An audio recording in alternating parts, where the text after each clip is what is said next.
Vrednic ești, Doamne, și Dumnezeul nostru, să primești slava, cinstea și puterea, căci Tu ai făcut toate lucrurile și prin voia Ta stau în ființă și au fost făcute. Tot ce are suflare să laude pe Domnul. Acum aproape 2000 de ani, pe câmpiile Betleemului, un înger al Domnului a venit cu o veste bună. Să nu vi se tulbure inima. Astăzi în cetatea lui David vi s-a născut un mântuitor, care este Hristos Domnul. Și împreună cu îngerul s-a unit o mulțime de oaste cerească, lăudând pe Dumnezeu și zicând: slavă lui Dumnezeu în locurile preanalte și pace pe pământ între oamenii plăcuți Lui. Ești în seara aceasta în casa de rugăciune. Ești aici înaintea Domnului și cuvântul Domnului ne îndeamnă pe toți să facem un lucru frumos. Lăudați pe Domnul. Lăudați pe Domnul din înălțimea cerurilor. Îngerii din ceruri îl laudă pe Dumnezeu. Oamenii credincioși îl laudă pe Domnul nostru pentru toate binecuvântările Lui. N-ai avea și tu împreună cu mine un motiv de a lăuda pe Domnul? N-ai vrea și tu să ne unim împreună și să-L lăudăm pe Cel care merită? Și mi-am pus întrebarea: de ce trebuie să laud pe Domnul? Nu s-ar putea fără lauda aceasta la adresa lui Dumnezeu? Nu. În primul rând, noi trebuie să lăudăm pe Dumnezeu, că El a făcut totul pentru noi. Ne-a trimis pe Domnul Iisus Hristos în lumea noastră ca să moară în locul nostru. El n-a venit ca să îi se slujească, ci El a venit să slujească și să-și dăie viața pentru cei păcătoși. Domnul merită laudă pentru că și în seara aceasta ne-a dat posibilitatea să ne împărtășim cu trupul și sângele Domnului. Nu în meritul nostru, ci în meritul minunat al Domnului nostru Iisus Hristos, care merită toată lauda, toată cinstea și toată gloria. În al doilea rând, de ce să-L lăudăm pe Dumnezeu? Pentru că Biblia spune: Dumnezeu locuiește în mijlocul laudelor lui Israel. Când îl lăudăm pe Dumnezeu, când îl proslăvim pe Dumnezeu, Domnul este prezent în mijlocul nostru prin Duhul Său cel Sfânt. De aceea sfatul pe care Biblia îl spune: tot ce are suflare să laude pe Domnul. Poate nu vei putea să lauzi în limba engleză sau în limba română, dar în limba cu care Dumnezeu te-a binecuvântat să o înțelegi, în limba în care simți, laudă-L pe Domnul totdeauna. De ce să lăudăm pe Domnul? Pentru că Domnul nostru ne-a făcut numai bine. Dumnezeul nostru ne-a făcut numai bine și putem spune așa cum spunea și Isaia: ce-ar mai fi putut face Dumnezeu viei sale și nu i-a făcut? Domnul a dat totul pentru tine. Domnul a dat totul pentru mine și Biblia spune un verset frumos: fiindcă atât de mult a iubit Dumnezeu lumea, că a dat pe singurul Său Fiu, pentru ca oricine crede în El să nu piară, ci să aibă viață veșnică. Venim pe mașină, ascultam o cântare, o colindă și am aflat un lucru minunat. Dragostea s-a întrupat acum aproape 2000 de ani și a venit la noi. Ce să facem noi? Ceea ce spune cuvântul Domnului. Păstorii, după ce au aflat vestea minunată a venirii în lumea noastră a Fiului de Dumnezeu, după ce L-au vizitat în staul, vă îndemn pe fiecare să faceți ce au făcut păstorii. Păstorii, după ce au văzut toate aceste lucruri, citesc versetul 20 din Luca 2 și apoi vrem să ne rugăm Domnului, să-L lăudăm cu inimile noastre, să-L proslăvim pe Acel care merită. De ce? Și îngerii din ceruri laudă pe Domnul. păstorii l-au lăudat, ucenicii l-au lăudat și toți acei care au fost de partea lui Dumnezeu l-au slăvit pe Domnul. Și păstorii s-au întors slăvind și lăudând pe Dumnezeu pentru toate cele ce auziseră și văzuseră și care erau întocmai cum li se spusese. În seara aceasta vei auzi multe lucruri frumoase. În seara aceasta vei vedea lucrarea lui Dumnezeu de cina Domnului. Când Domnul se dă pentru tine și pentru mine, El s-a dat ca toți acei care vor mânca din El și vor bea din El să capete viață veșnică. Dumnezeu a făcut totul. Ce faci tu? Ce fac eu? Haideți, așa cum spune cuvântul Domnului, în rugăciunea aceasta, să-L proslăvim pe Dumnezeu, să-i mulțumim lui Dumnezeu și să facem ce? Laudă la adresa lui Dumnezeu. Haideți cu toții să ne rugăm Domnului și Domnul să ne binecuvinteze. Amin.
Hallelujah,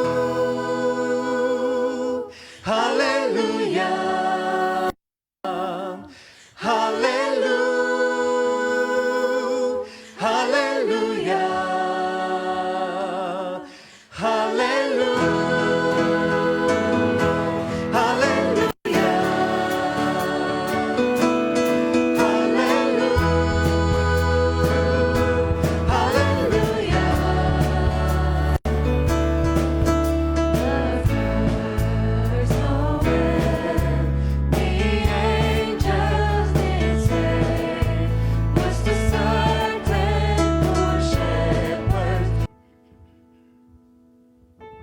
Iubiților, mulțumim Domnului pentru timpul de laudă, mulțumim Domnului pentru timpul de evangelizare, pentru tot ceea ce Domnul ne-a vorbit, îi mulțumim Domnului.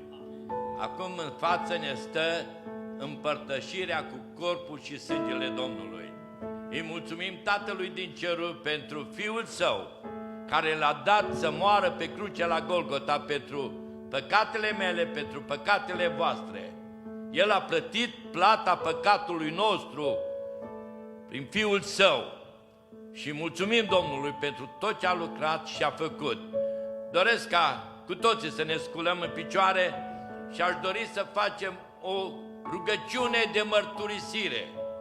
Să venim în fața Domnului, să ne mărturisim toate greșurile și păcatele noastre. După care fratele Viorel va da citire la textul din 1 Corinteni, capitolul 11 cu 23. Iar în urma textului rugăm pe fratele Mircea să ceară binecuvântare peste pâine, ca să îi dea valoarea sângelui Domnului, să-i dea valoarea corpul Domnului care s-a frânt pe cruce la Golgota. Iar fratele Eugen va cere binecuvântarea peste rodul viței, ca să-i dea valoarea sângelui Domnului Iisus Hristos, care s-a cruz pe cruce la Golgota. Așa cum suntem, venim toți înaintea Domnului. Tată din ceruri, venim în fața Ta, așa cum suntem, cu slăbiciuni, cu greșuri, cu păcate, Doamne, Te rugăm, iartă-ne și nu ține în seamă slăbiciunile și greșurile noastre, ci Te rugăm, Doamne, ca să ne faci destoinici pentru lucrarea Ta, să ne ajuți, Doamne, și să ne dai putere, biruință, ca să putem să lucrăm, să putem să-ți facem sfântă voia Ta. Și Te rugăm, Doamne, ca Tu să binecuvântezi fiecare suflet în parte care se împărtășește cu corpul și sângele Tău. Iartă, Te rog, fiecare persoană în parte, Doamne, Te rog, de orice slăbiciuni, de orice greșuri, de orice păcate, nu le ține în seamă, Doamne, ci Te rugăm, dă-le putere și pune această voință în inimile lor, ca să se împărtășească corpul și sângele Tău. Doamne, venim și îți mulțumim că ești un Dumnezeu minunat, un Dumnezeu plin de durare, plin de dragoste și plin de iubire. Și pentru toate, noi venim și îți mulțumim în numele Domnului Iisus Hristos.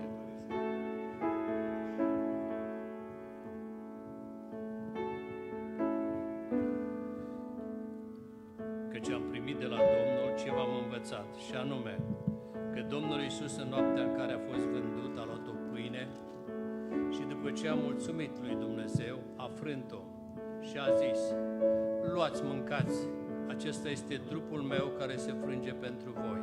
Să faceți lucrul acesta spre pomenirea mea. Tot astfel, după cină, a luat paharul și a zis: acest pahar este legământul cel nou în sângele meu. Să faceți lucrul acesta spre pomenirea mea, ori de câte ori veți bea din el.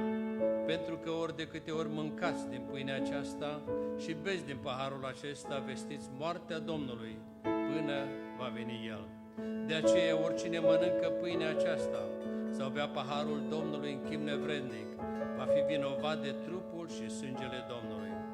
Fiecare să se cerceteze dar pe sine însuși și așa să mănânce din pâinea aceasta și să bea din paharul acesta, că cine mănâncă și bea, își mănâncă și bea o sânda lui însuși, dacă nu deosebește trupul Domnului. Din pricina aceasta sunt între voi mulți neputincioși și bolnavi și nu puțin dorm. Dacă ne-am judecat singuri, n-am fi judecați, dar când suntem judecați, suntem pedepsiți de Domnul, ca să nu fim osândiți odată cu lumea.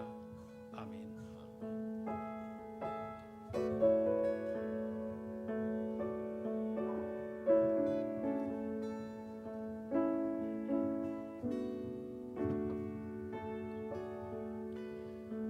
Sfinte Tată, în această dupămasă, Biserica New Hope este adunată împreună la părtășie. Fiind aici, în casa Ta de rugăciune, Te rugăm frumos, o Doamne, să ne binecuvintezi pe fiecare dintre noi. Venim cu rugămintea, Doamne, să binecuvintezi această pâine care stă în fața noastră și să-i dai valoarea trupului Fiului Tău prea iubit. Te rog, binecuvântă pâinea aceasta, Doamne, și dă-ne puterea ca toți acei care se vor împărtăși cu Tine, Doamne, să se împărtășească în chip vrednic, învredniciți de Tine, Doamne.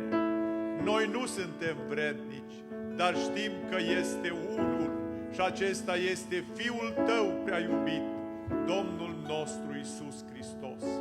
Mă rog, o Doamne, să binecuvintezi fiecare frate și fiecare soră din Biserica New Hope, o Doamne, și să-i dai, o Doamne, o cercetare ca fiecare să se cerceteze pe sine însuși și așa să mănânce din pâinea aceasta și să bea din rodul viței.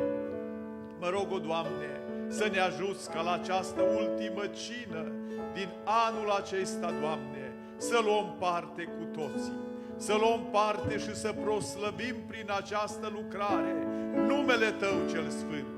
Îți mulțumim, o Doamne, pentru anul acesta care a trecut. Îți mulțumim, o Doamne, că ne-ai binecuvântat cu lucrările Tale mărețe și la sfârșitul anului spunem așa ca și evreii: Eben Ezer, până aici Domnul ne-a ajutat. De aceea dorim ca toată cinstea, toată gloria, toată onoarea să fie a celui care merită, și acesta este Domnul nostru Iisus Hristos. Îți mulțumim, o Doamne, pentru toate. În numele Domnului Iisus Hristos și prin Duhul Tău cel Sfânt. Amin.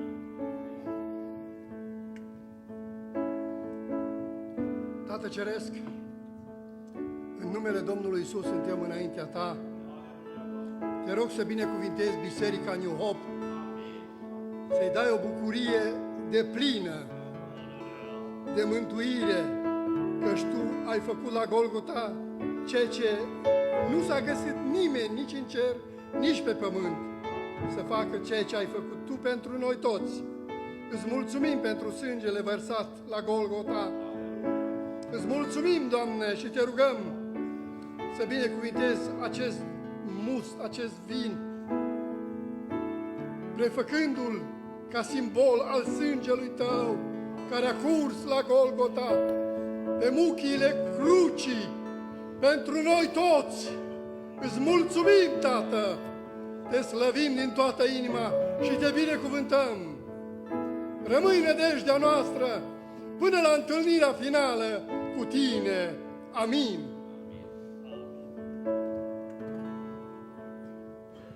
I love you, Lord, for your mercy never fails me. All my days I've been held in your hand. From the moment that I wake up until I lay my head, I will sing of the goodness of God. All my life you have been faithful. All my life you have been so, so good. With every breath that I am made, I will sing of the goodness of God. I love your voice. I love your voice. You have led me through the fire in darkest night. You are close like no other. I've known you as a father. I know you as a friend. I have lived in the goodness of God. All my life you have been faithful. All my life you have been so, so good. With every breath that I am made, I will sing of the goodness of God. All my life you have been faithful.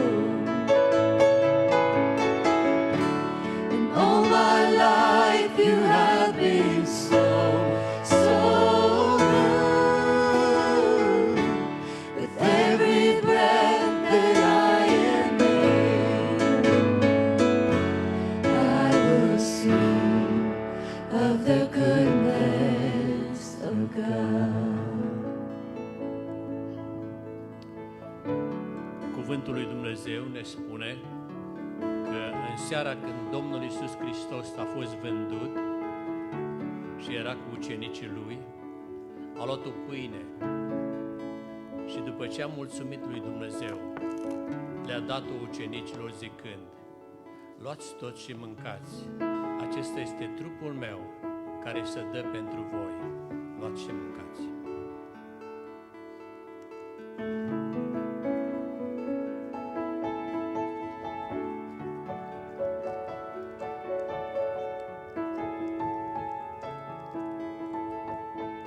Apoi a luat un pahar și după ce a mulțumit lui Dumnezeu, le-a dat, zicând: luați toți și beți din el.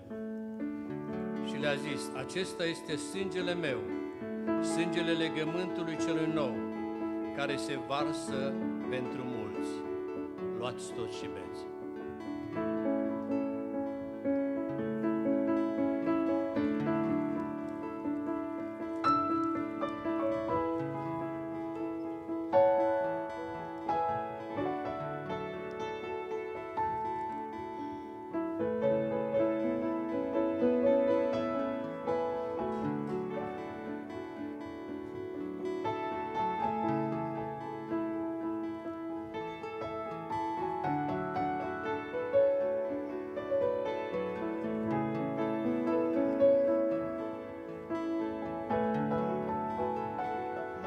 Aș vrea să dau citire de la Ioan, capitolul 13, începând cu versetul 3. Iisus, fiindcă știa că Tatăl îi dăduse toate lucrurile în mâini, că de la Dumnezeu a venit și la Dumnezeu se duce, s-a sculat de la masă, s-a dezbrăcat de hainele lui, a luat un ștergar și s-a încins cu el. Apoi a turnat apă într-un lighean și a început să spele picioarele ucenicilor și să le șteargă cu ștergarul cu care era încins. A venit de la Simon Petru și Petru i-a zis: Doamne, Tu să-mi speli mie picioarele? Drept răspuns, Iisus i-a zis: ce fac eu, tu nu vei pe acum, dar vei pricepe după aceea. Petru a zis: nici de cum nu-mi vei spăla picioarele. Iisus i-a răspuns: dacă nu te spăl eu, nu vei avea parte deloc cu mine. Doamne, i-a zis Simon Petru, nu numai picioarele, dar și mâinile și capul. Iisus i-a zis: cine s-a scăldat n-are trebuință să spele decât picioarele, ca să fie curat de tot. Și voi sunteți curați, dar nu toți, că știa pe cel ce avea să-l vândă, de aceea a zis: nu sunteți toți curați. După ce le-a spălat picioarele și a luat hainele, s-a așezat iară la masă și le-a zis: înțelegeți voi ce v-am făcut eu? Voi mă numiți învățătorul și Domnul și bine ziceți, căci sunt. Deci dacă eu, Domnul și învățătorul vostru, v-am spălat picioarele, și voi sunteți datori să vă spălați picioarele unii altora. Pentru că eu v-am dat o pildă, ca și voi să faceți cum am făcut eu. Adevărat, adevărat vă spun că robul nu este mai mare decât Domnul său, nici apostolul mai mare decât cel ce l-a trimis. Dacă știți aceste lucruri, ferice de voi dacă le faceți. Amin. Prea iubiților, doresc ca fiecare din noi să luăm seama la acest cuvânt. Domnul Iisus ne-a dat o pildă, El a făcut-o, dacă El ca Domn și Hristos și Împărat și Dumnezeu a făcut-o, să o facem și noi, să nu ne pare greu ca să o facem. Și Domnul să vă binecuvânteze pe fiecare în parte să împliniți această slujbă. Doresc ca fratele Vasile să mulțumească Domnului pentru timpul pe care l-am petrecut în casa Domnului și pentru această lucrare minunată de împărtășire cu corpul și sângele Domnului. Îți mulțumim, Doamne, pentru această seară. Îți mulțumim pentru orice cuvânt care vine de la Tine, Doamne. Sigur nu suntem vrednici ca în această seară să fim aici în fața Ta, dar îți mulțumim pentru grația Ta. Te slăvim că ești bun, Doamne. Te slăvim că ai multă răbdare cu noi. Te slăvim că încă ne vorbești așa de frumos. Și acum te rog să binecuvântezi mesagerul, Doamne, pe el, familia lui, să-i dai mult succes și multă grație și multă lumină și înțelepciune. Și nouă de aici, Doamne, ajută-ne să luăm înțelepciunea ca cel mai drag partener al nostru. Avem nevoie de înțelepciune, Dies. La fiecare pas, în fiecare zi, Doamne, în alegerile care le facem. Și înțelepciunea ești Tu, Doamne Hristoase. Tu ești înțelepciunea. Te alegem pe Tine în această seară. Ajută-ne să umblăm cu Tine. Ajută-ne să ținem pasul cu Tine, Doamne. De multe ori Te chemăm și ne rugăm, Doamne, fii cu noi. N-ar trebui să fim așa de concerned about dacă Tu ești cu noi, cât de mult ar trebui noi să fim cu Tine. Noi să Te urmăm pe Tine. Și noi să călcăm pe urmele pașilor Tăi. Ajută-ne, Doamne. Amin.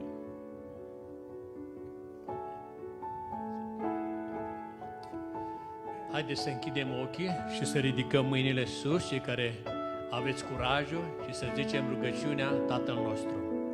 Tatăl nostru care ești în ceruri, sfințească-se numele Tău, vie împărăția Ta, facă-se voia Ta, precum în cer, așa și pe pământ.